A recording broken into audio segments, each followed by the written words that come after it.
Close enough. Yeah. Close enough. Take a majority vote. Is that- Yeah, we're gonna vote to see. I'm not here. We are talking about the Constitution in general. When we left, we were talking about Article 2 in particular. What does Article 2 discuss? What branch of government? The executive. Everything that has to do with the president and vice president. And we had just finished up with the oath. The oath of office for president is actually listed in the Constitution. All right? Now, the president can be impeached for treason, bribery, high crimes, and other misdemeanors. All right? Now, one of the things that the presidents throughout history have been doing is they have been writing executive orders. Now, the first president to ever write an executive order was George Washington. Now, an executive order is for the people who work for him at the White House. You know, it's like order more paper clips. No starch. That's an executive order. Right? Since then, presidents have been using executive orders for a whole lot more than that.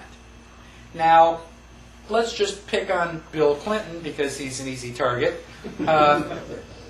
Bill Clinton signed a total of 357 executive orders while he was president.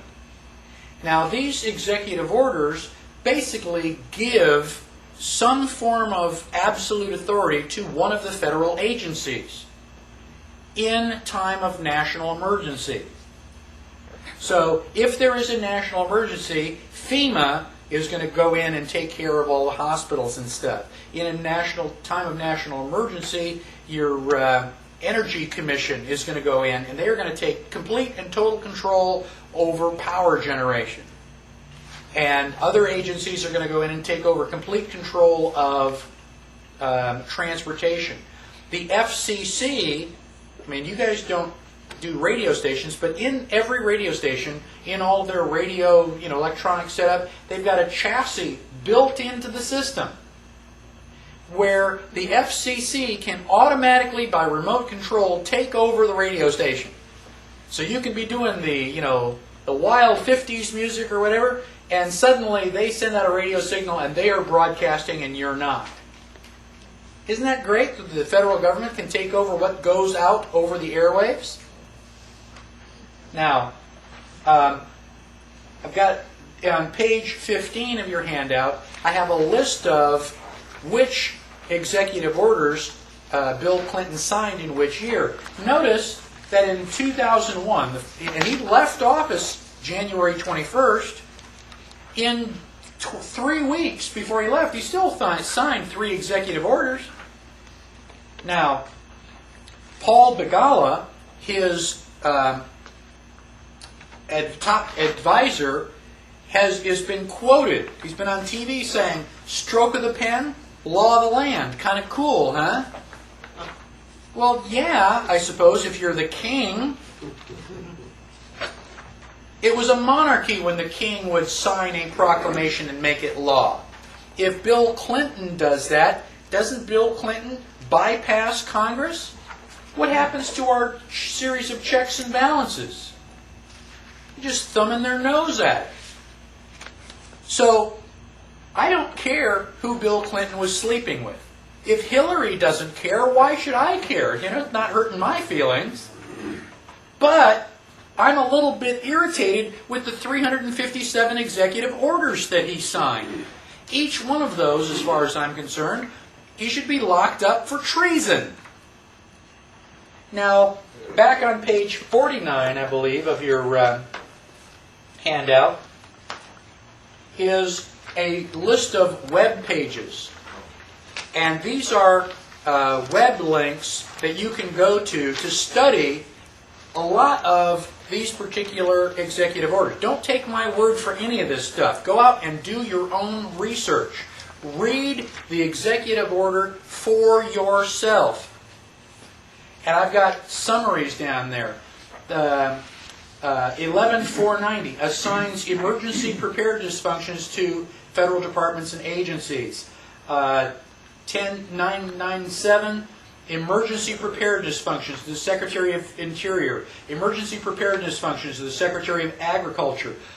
But what type of emergency can you have in agriculture? You know? And down at 11,002 emergency preparedness functions to the Postmaster General. What's he going to do? Lick stamps for you? Why do all these things have emergency preparedness in common? They all deal with some national emergency. Guess who gets to decide whether or not there's a national emergency? The President. So with the stroke of a pen, suddenly you can have martial law overnight. No. This is the United States. That only happens in, Angola and Russia and all those other places. Yeah? And when the army tanks come rolling down your street, you're going to be going, oh gosh, I didn't think it could happen here. The national emergency is not defined either. National emergency is not defined anywhere. It's basically up to the discretion of the President. Oh, well, I feel a whole lot better. I trust the President. They were talking about Executive Order 12-919, which was signed June 3rd of 1994. That's not too long ago. And this executive order was written by Bill Clinton, released to the public, and just recently became law in 1998. It is an order that consolidates many previous executive orders into one sweeping executive order. Why have all these little tiny ones? We'll just bundle them all up into one sweeping order. And it says, quote, and in view of the existing national emergency declared by Proclamation 2914 of December 16, 1950. Yeah, what was that national emergency? What page are you on? This is page 15. Oh, we're back to 15. We're on page 15 of the handout. So, in 1950, we had some sort of a national emergency, and Bill Clinton is writing this order because of the existing national emergency. Did you feel like you were in some sort of national emergency in 1994? Yeah, I got elected. Yeah, right. They don't. They just have Right, to. Clinton was elected. The point is, they just have to declare the national emergency. They don't have to tell anybody about it. So, we're finished with Article 2. Let's go to Article 3 of the Constitution. Now, let me show you the Constitution. How many articles does the Constitution have? 7. 7 articles. The first 3, legislative, executive, and judicial. So let's look at Article 1. It fills up all of the first page and almost all of the second page. I mean, and these are large pages. There's a lot of stuff in Article 1 for Congress. Then we start Article 2 down in the bottom and finish up Article 2 on this next page. So it's not quite a full page for Article 2 for the President. Article 3, I mean, it's like less than a third of a page. There's not a whole lot there. Well, what is the Constitution? The Constitution is supposed to be the chains of the Constitution. It's supposed to put limitations on government. Which branch of government has the fewest chains? Judicial. The judicial. Which one do you think is most hazardous to your liberty? Judicial. Now, open up your book on the Constitution to page 31. You'll see the beginning of Article 3. It says, the judicial power of the United States shall be vested in one Supreme Court. All right, that's good. Now down to the 4th and 5th line. The judges of both the Supreme and inferior courts shall hold their offices during good behavior. What does that mean? They just have to comb their hair and brush their teeth before they show up? These Congress can remove them. What does it mean that they are elected for good behavior? Honor their oath. It's life term. Once you're elected, you have to die or quit before you're out. You get elected once, and unless we impeach you for treason, you are there for life. That's why everybody wants to be a Supreme Court judge. You know, basically you don't have to worry about going up for election anymore. Why are we always worried about who we vote for in the popular election for president? Not that it means anything. Because you don't know who they'll appoint as Because the judges. President of the United States is the guy that appoints Supreme Court judges. Imagine Al Gore being president, and who is he going to appoint as a Supreme Court judge? Hillary. And then you got that judge until that judge dies. That's why everybody's so worried about who the next president is, not because we give a 2 cents about what he is, but who he's going to appoint. We're going to be stuck with that person for life. Now, let us go to the bottom of page 31. This is the beginning of section 2. And it says, the judicial power shall extend to all cases in law and equity. What does that mean?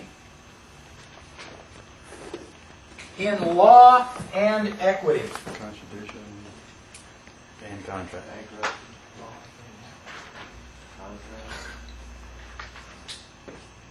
Sounds like it means criminal and civil property, yeah. Okay, pretty close. You're on the right track. And then if you flip over to the next page, on page 32, about the, where is it? All cases. Okay, about the 4th line. To all cases of admiralty and maritime jurisdiction.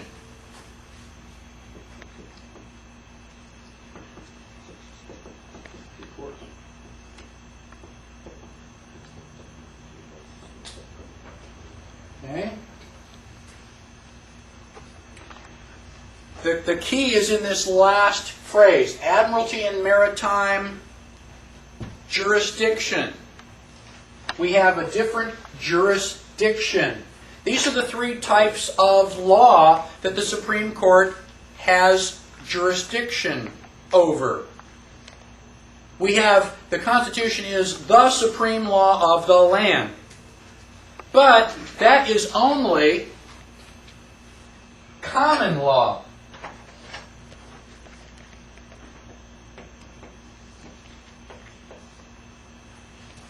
That's common law, which is the Constitution. In common law, everything is based on property. Surprise! What derives from property? Rights. The Constitution is supposed to protect your rights, and so it's got to be, common law has got to be based on property.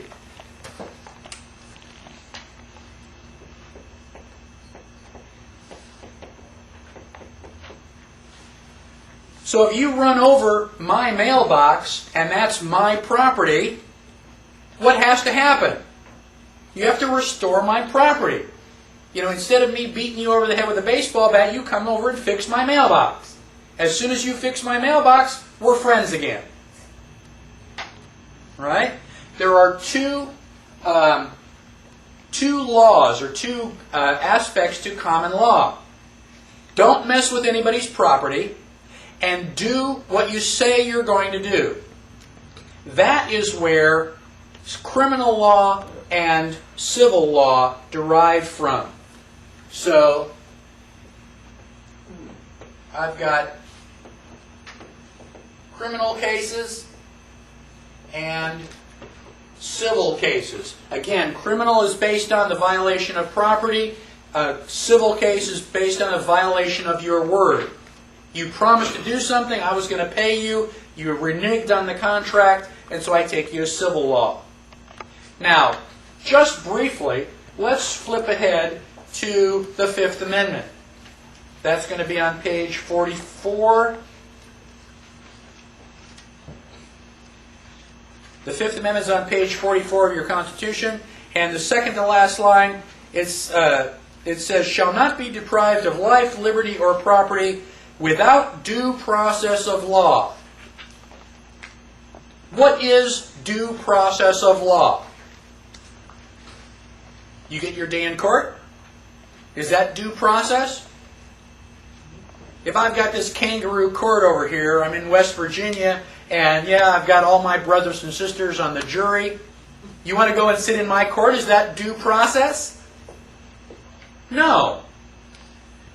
Due process means that you have common law, equity law, and admiralty law. Those are the three types of law that the Supreme Court is authorized to preside over. And they are different. Just like baseball, football, and basketball are different sports. They're all sports, but they are different sports. You don't stand on a baseball field and go, touchdown! People, what are you talking about? That doesn't make any sense. Here, someplace else, that may make perfectly good sense. You have to know what playing field you're on. Now, common law is all based on property. If I haven't damaged any of your property, or you can't show me a contract that I've reneged on, you've got nothing. You can't accuse me of it, or you can accuse me, but you can't put me in jail for anything. Now, what if you're in your car, I'm in my car, and we intersect, unfortunately, out on somebody else's property? Where's the property damage? Did I violate your property or did you violate my property? Well, it's kind of both at the same time, wasn't it? There's no clear property distinction. I can't say this was my mailbox. There is no defining line, no defining property line. So, common law really cannot apply. You can't say this was my property and not yours. That is where equity law comes in.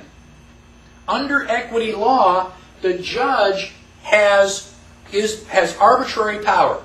The judge can decide what the result of the case is. Equity means fairness. So this is all supposed to be based on fairness.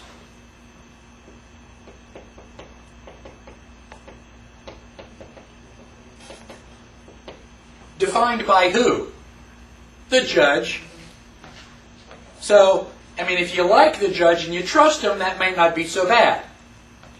But, you know, if you don't trust the judge, you may be in for a real rude awakening.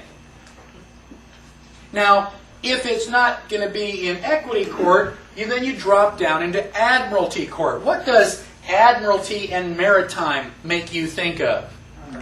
Water. All right is based on property. If I go out onto the ocean in my boat, who owns the ocean? Nobody. Nobody. Nobody owns the ocean. There's no property. There's no land. I can say, this is my land, and the land's not going to move. But the tide comes in, the tide goes out. You know, nobody owns the ocean. And so you have a completely different body of law. When I go out onto a sailboat, I've said this several times. I don't know if any of you are sailors. Has anybody here heard the expression that the captain's word is law? Okay? It's not a euphemism. It doesn't mean, oh, the old man's just grouchy till he gets a second cup of coffee. It means the captain's word is law. It doesn't have to be right. He just has to be the captain. When he goes out into the ocean in his boat, he has a 40-foot floating country, or however big his boat is. It's his country, and he is a dictator. End of story. He doesn't have to be right. He can throw you in the brig for anything he wants. You have your hair parted on the wrong side.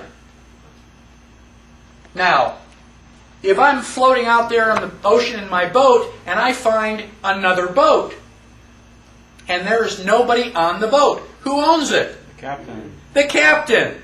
This is called, what is this called? Salvage rights. Salvage rights. Thank you. It's another senior moment. Okay? It's salvage rights, finders, keepers. I found it, nobody else claimed it, it's mine. End of story. Is that the way we do things on land? No. This is the law of the sea.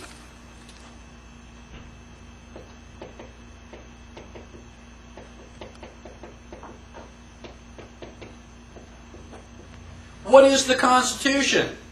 The Constitution is the supreme law of the land, based on property. Common law and admiralty law are supposed to stay apart, just like land and water.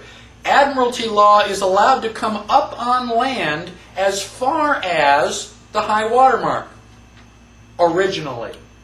Because what is the ocean used for? Do you live there? Heck no. All you use it for is just transporting and shipping goods back and forth. It's used for commerce. So anybody who had a ship out on the ocean, you were selling stuff or taking it somewhere to be sold. Now, when we had the United States is different. We've got the Great Lakes. England doesn't have any Great Lakes. We've got all these rivers that England doesn't have. You can send your ships up and down these rivers inland. Well, gosh, that doesn't make any sense anymore. We can't say law of the sea, so now it is really the law of commerce. It's not so much where you are doing it, as what you are doing. So you've got three bodies of law that the Supreme Court can adjudicate. Common law, equity law, and admiralty law. And they're different. Right?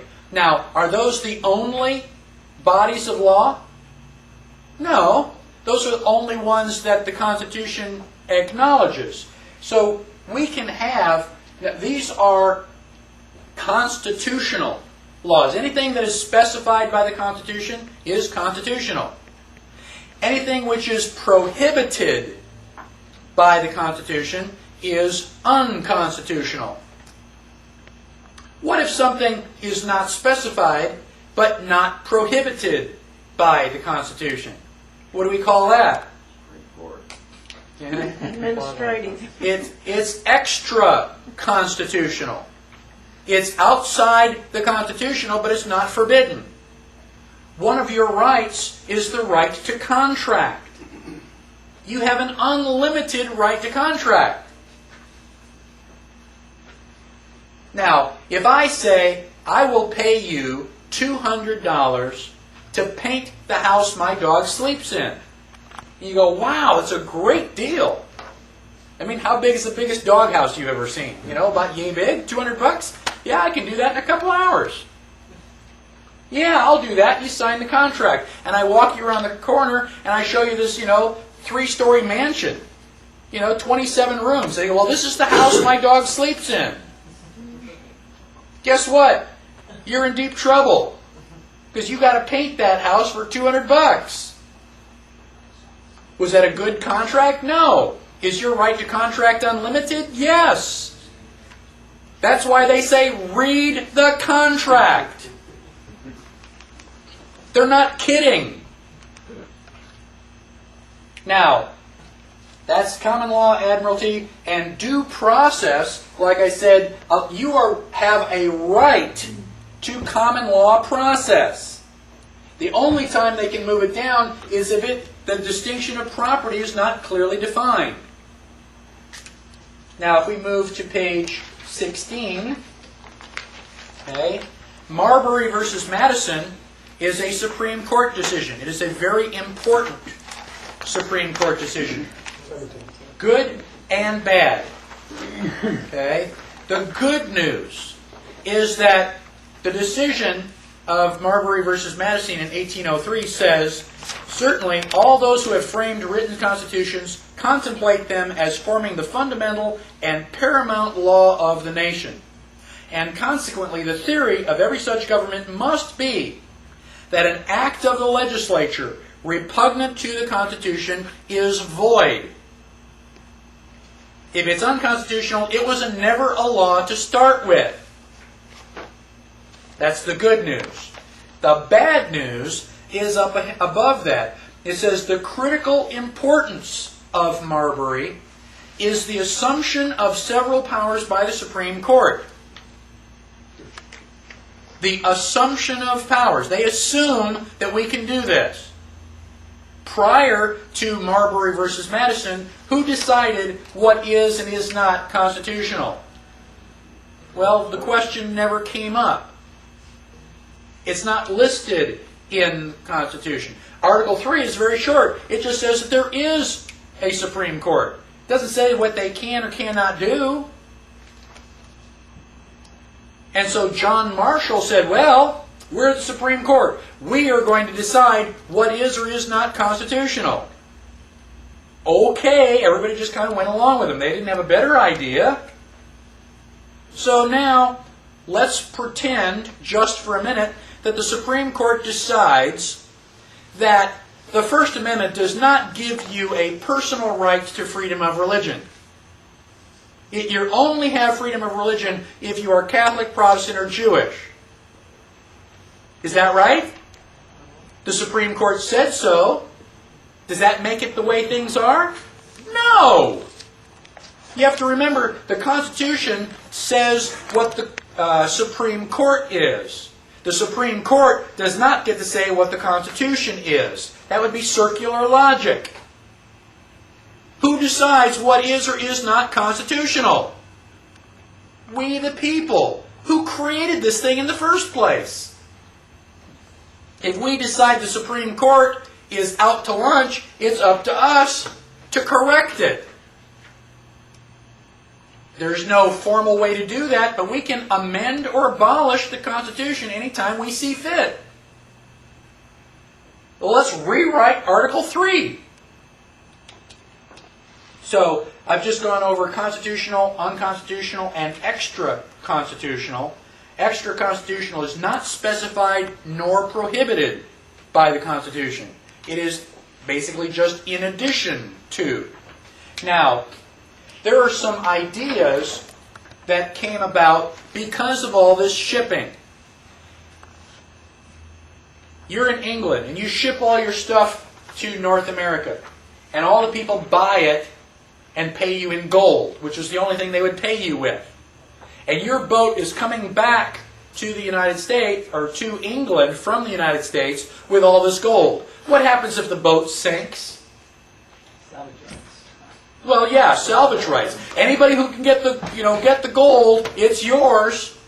Is laying right down there where the Titanic is going to be. That gold is lost forever and ever and ever and ever, for all intents and purposes. So what they did was they set up insurance companies where you had limited liability.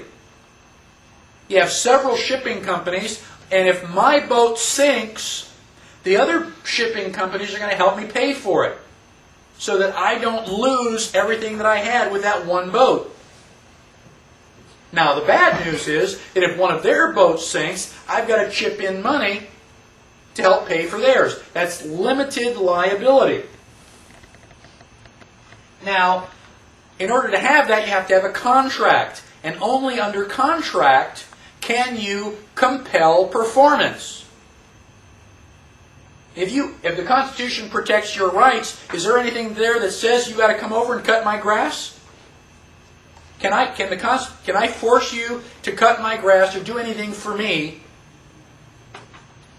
without paying you under the Constitution? No. I cannot compel performance unless there's a contract.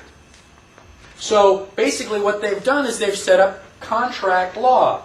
Now, these concepts are very, very deep, and I have nearly enough time to cover them.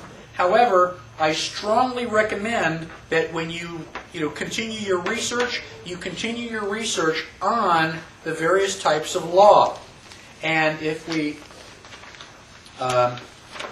flip back to page 16, the second paragraph there, if you want to understand the difference between common law, equity law, and admiralty law, I strongly recommend that you go to the internet, to this ptialaska.net, and read the USA, the Republic is the house that no one lives in.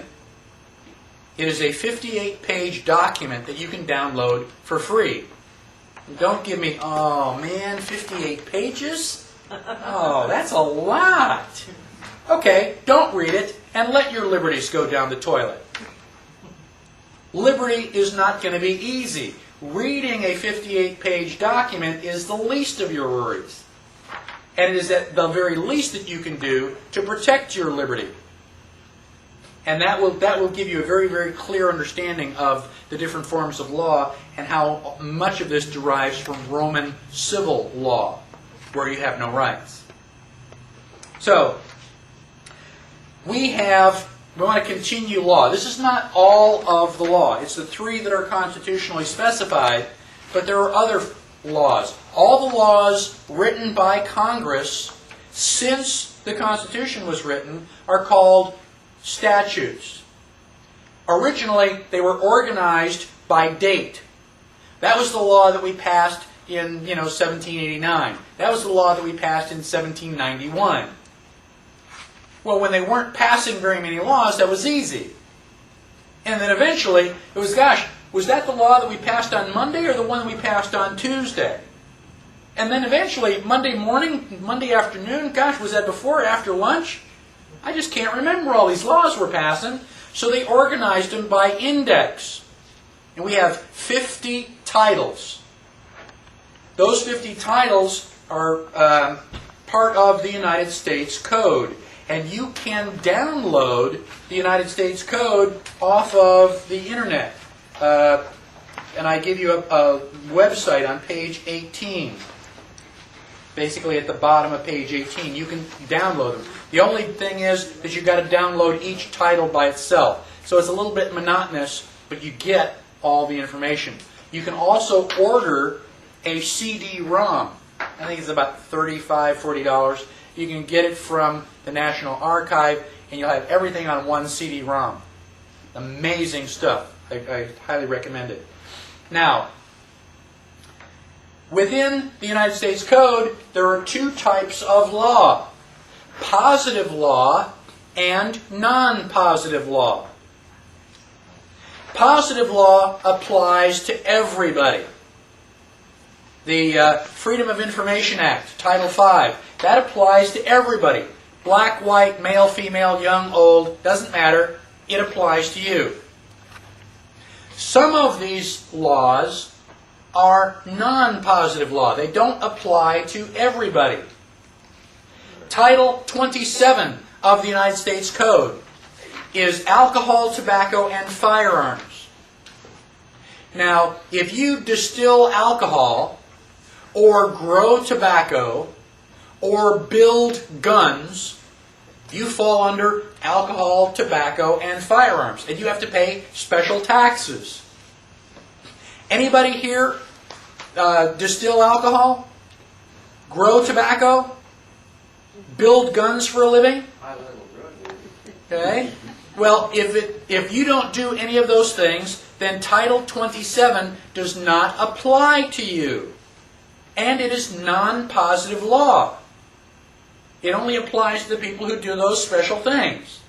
Now, if it is positive law, it says so. You go to Title V, it says, this is positive law. Right there at the top. Well, you can go through the 50 titles, flip over to page 18, and I have given you a list of all the positive law titles. These are the laws that you apply to you and absolutely must be followed. Okay?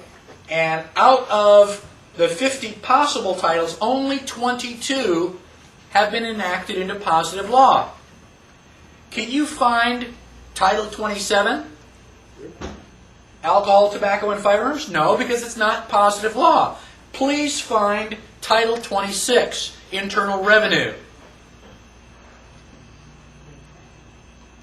23, 28. 26 should fall right in between there someplace. Title 26 is not positive law. It does not apply to everyone. And your question is, Who does it apply to? And it's a perfectly valid question. Okay, one that we are going to be asking the IRS here very, very soon. But basically, the people who are liable for income tax are non-resident aliens, foreign corporations, and United States citizens living and working in a foreign country. So if that doesn't describe who you are, then you are not liable to the Title 26 tax code. Which is a shock and a surprise to many people, although not in this group. Now, one of the interesting things is that the current federal income tax regulations define gross income to mean all income from whatever source derived unless excluded by law. So there are some incomes which are not gross income.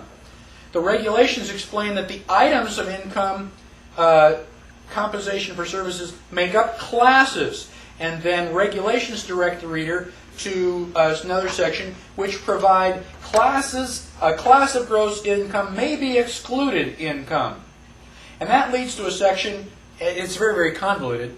I mean, they can't just say it in black and white because then you'd know. They've got to go jump from here to there and make it really complicated. But eventually, you find out that this leads to a section where the types of income that are not considered to be exempt, eliminated, or excluded are listed. And the list only includes income from certain types of international and foreign commerce. How many people here are doing international or foreign commerce? I didn't think so.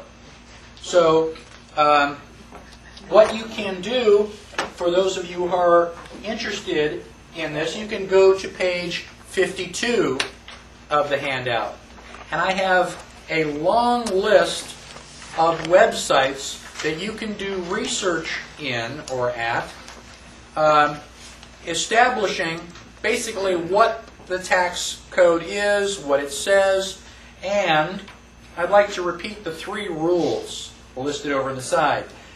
Principled American who decides to exercise his or her rights in the face of government should be careful to pay attention to 3 rules. Rule number 1, protect your property. Rule number 2, get educated. Then rule number 3 is take action. Do not do them in the reverse order.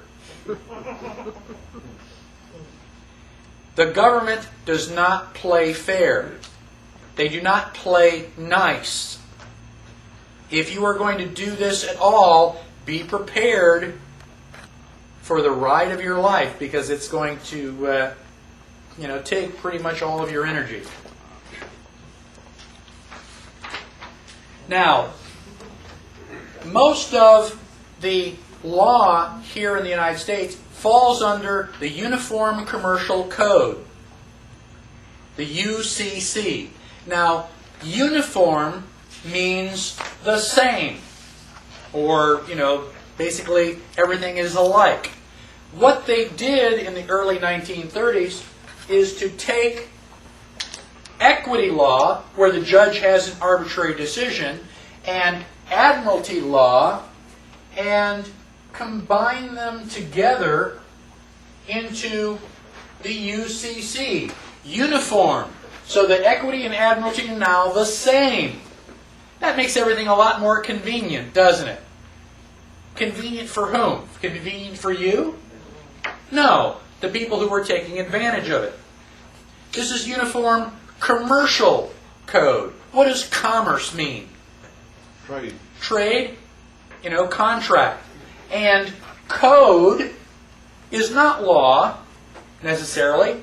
It's convoluted. It's cryptic, and it's hard to understand. Now, under common law, the presumption is that you have rights, unless you voluntarily waive them. All of your rights are protected except the ones you give up. Under the Uniform Commercial Code, the opposite is true. Under the Uniform Commercial Code, it is assumed that you have no rights unless you explicitly reserve them. say, oh, by the way, I've got all my constitutional rights. Oh, by the way, I have freedom of speech. Now, how do you do that? If you are in a Uniform Commercial Code contract, you need to go to Section 1, Clause 207, which is defined on page 19. It's UCC 1-207, performance or acceptance under reservation of rights. A party who with explicit reservation of rights performs or promises performance or assents to performance in a manner demanded or offered by the other party does not thereby prejudice the rights reserved.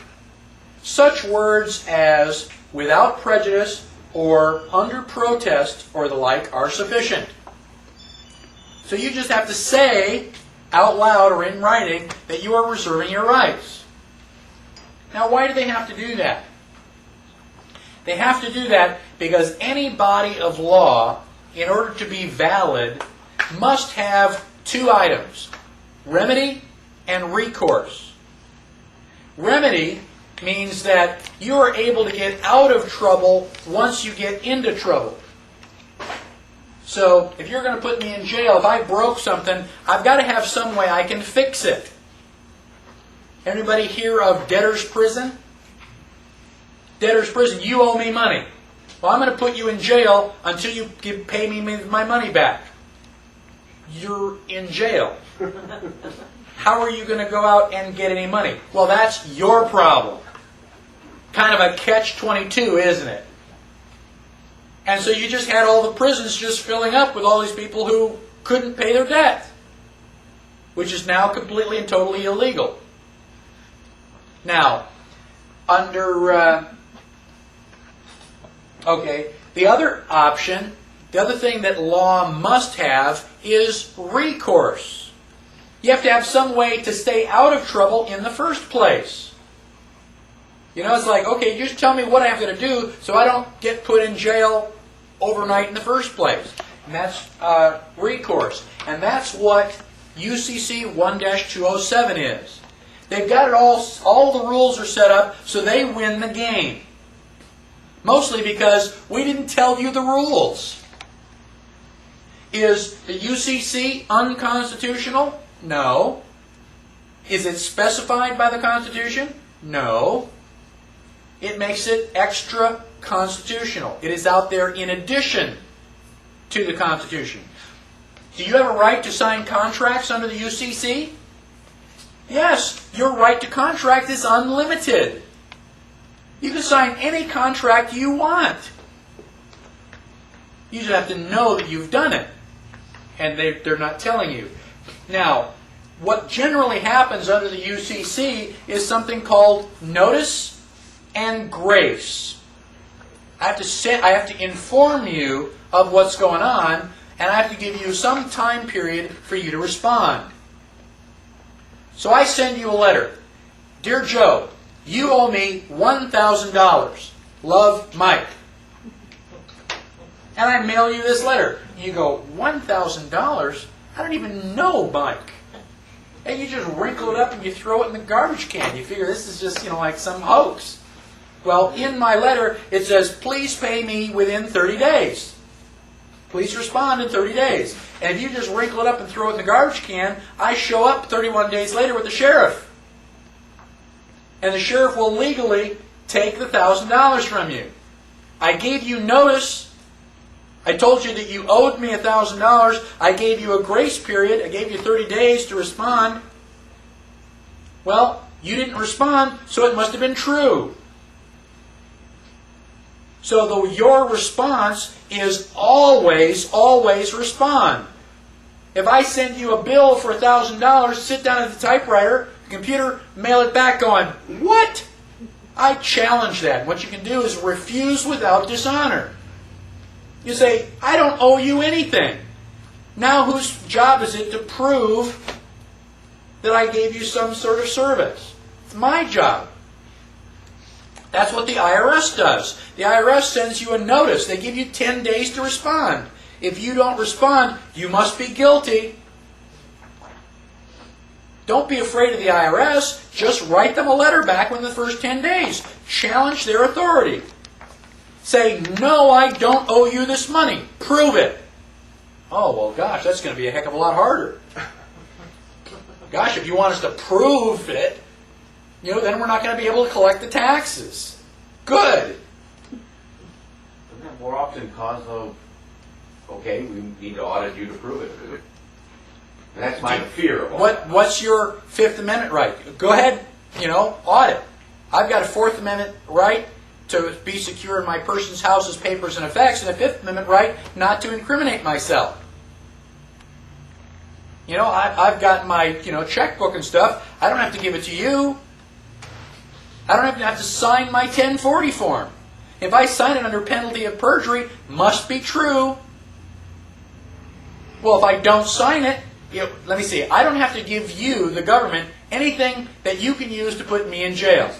If I sign my 1040 form and give it to you, can you use that to put me in jail? Yes. Then I don't have to sign it. If you show me, Judge, how I can sign that without giving up my Fifth Amendment rights, then I'll sign it. But they can't do that. Bill Conklin has a website, and he did that, and the judge says, I cannot rule on your case. He didn't say you have a lousy argument. He just said, I can't rule on your case, because if I do, it's going to completely flip the whole economic system. Oh, so my rights are going to be violated because it's going to be embarrassing for you? That's what's going to be happening in a couple weeks when we, bring the IRS. We are doing an IRS audit. Bring in your paperwork. You show us where the law says we've got to pay this cash. Now, I think the IRS is on their way out. The IRS, by its own statistics, say that 1 out of 5 people does not pay taxes. We've stopped volunteering. It's about time. 98%? And it took us a while to figure it out. Is that 1 in 5 that should, or 1 in 5 period, including kids and everybody? I think I don't know the exact statistics. I think it is 1 out of 5 people that the IRS claims should be. Okay? Because if you go by my statistics, everybody who's paying taxes shouldn't be. So I think the IRS is out to lunch. You don't have to worry about the IRS anymore. What you do have to worry about is what they're going to replace it with. National sales tax? Oh, that's better. We got rid of the lion, and we got the tiger. Well, that's stupid. Which Menendez brother do you want to live with? We've got to make sure that they get rid of the IRS and that they do not institute a national sales tax, because the national sales tax is only 10%. No, 11%. I'm sorry, 12%, 20, 15, pretty soon, before you know it, it's going to be 50. Again. As far as I'm concerned, the only flat tax that I'm in favor of is a flat tax which is 0. So how are we going to operate the United States without an income tax? I don't know. How did we do it before the IRS? July 4th, we got the Declaration of Independence. July 5th, we got the IRS? I don't think so. When did the IRS happen? 1943, they started taking out our checks. Well, they started taking it out of our checks, but the IRS came into existence in 1913. So between 1776 and 1913, there was no income tax. There was no inflation. Go figure. George Washington paid the same amount of money for a loaf of bread that Abraham Lincoln did. No inflation. So then what's Alan Greenspan talking about? You have to have 5% inflation every year.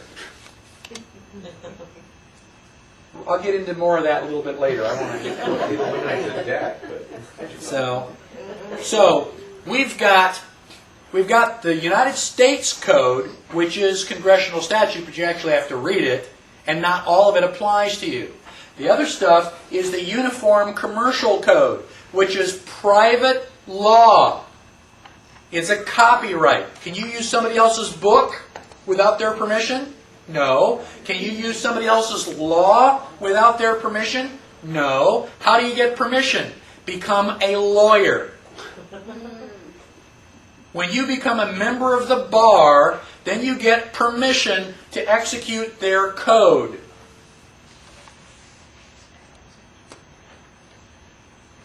Now, I've also got a site here on the internet where you can go and download the Uniform Commercial Code for $5. You can't afford not to download it. You need to have that so that you can go and reference this stuff. You start reading it, it's like they've got it in writing. And you go, I can't believe it's in print. But it is. It's law. It is a law, and you volunteer into it. How do you volunteer into the Uniform Commercial Code?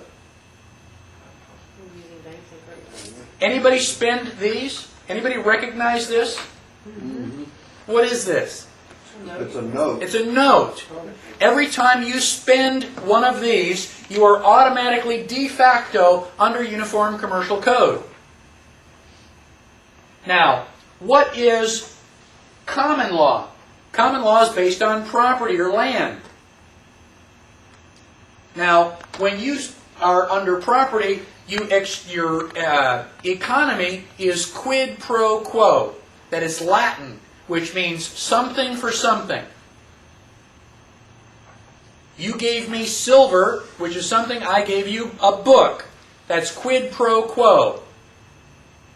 If I give you, you have an apple, and I want to buy your apple, and I say, well, you know, I don't have any money on my, would you take an IOU? And you go, well, okay, yeah, you look like a good guy. And you give me the apple, and I give you the IOU. Have we completed the transaction? No. No. Have I given you anything? Well, nothing of any value. All I've given you is a promise to pay. So that transaction is still open. And that's what's happened when you use these notes. You are not under common law because it's not quid pro quo. You are automatically under the Uniform Commercial Code. Don't I have complete transferability of that note? No. No, not at all. Okay. And we're going to get into that in a little bit more If detail. you buy property and you say, I want your property, and they're willing to take Federal Reserve notes, isn't that? Well, that's why you never own it. No, but they're willing to take those. Well, To you're them, not it's value, giving them so they're anything. willing to take You are them. not Right. giving them anything. You Therefore, cannot go into a common law court because you did not give anything of substance. When you get your manufacturer's statement of origin, I would give them silver. But when I bought Or- my property, and I gave know what them you're Federal telling me. Reserve notes, they said, great, it's yours. But you You give didn't up buy your your rights. property. You don't own it in a don't own allodial it. title. You don't own it. You don't own it. 21 silver dollars plus that one. We'll talk a little bit more about it when we get to the Federal Reserve. I mean, that's a whole special topic. Any questions on Article 3 and the different classes of law? I do have a question. On page 17, your definition of positive law. Yes. Now, when I was researching that recently, I understood positive laws to be all those laws that have been reviewed in the code, that they're as close and complete as the statute was, so they're considered positive law. Okay. However, not all of the code has been researched and can be said that they're complete with the statute. Okay. Okay? So those are not positive law. Okay.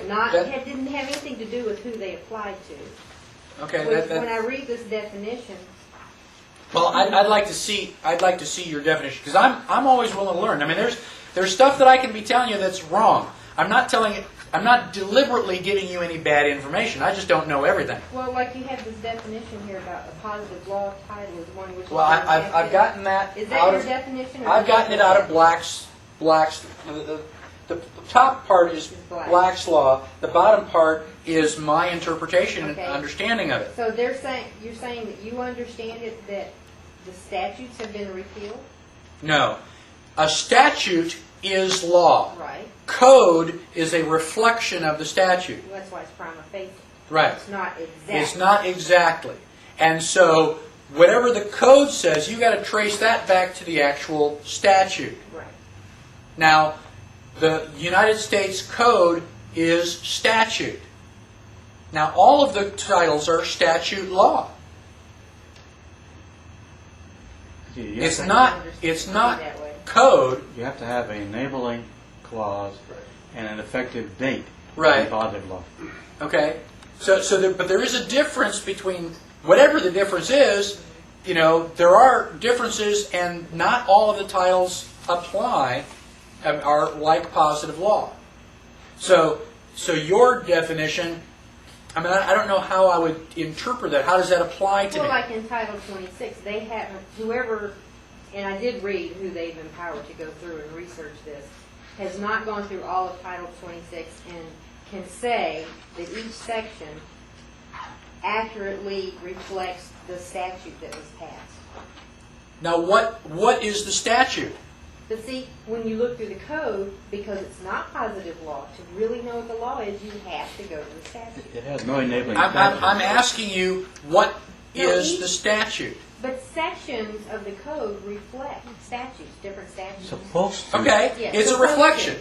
So, Right. so I've got Title 26, which is United States Code. Where do I go for the statute? What is So that? It's a compilation of several statutes, lots of statutes that have been passed over time. They categorize all of the tax code in Title 26.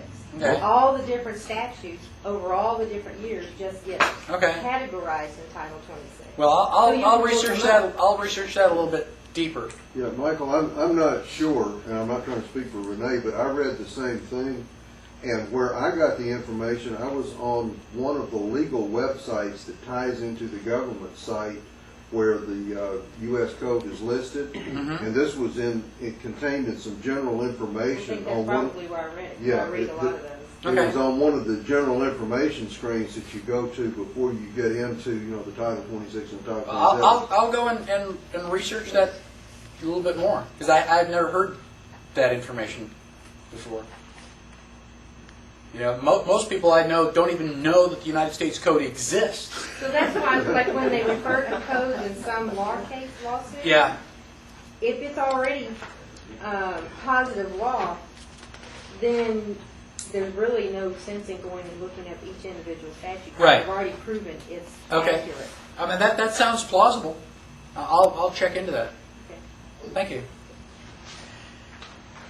So that was Article 3.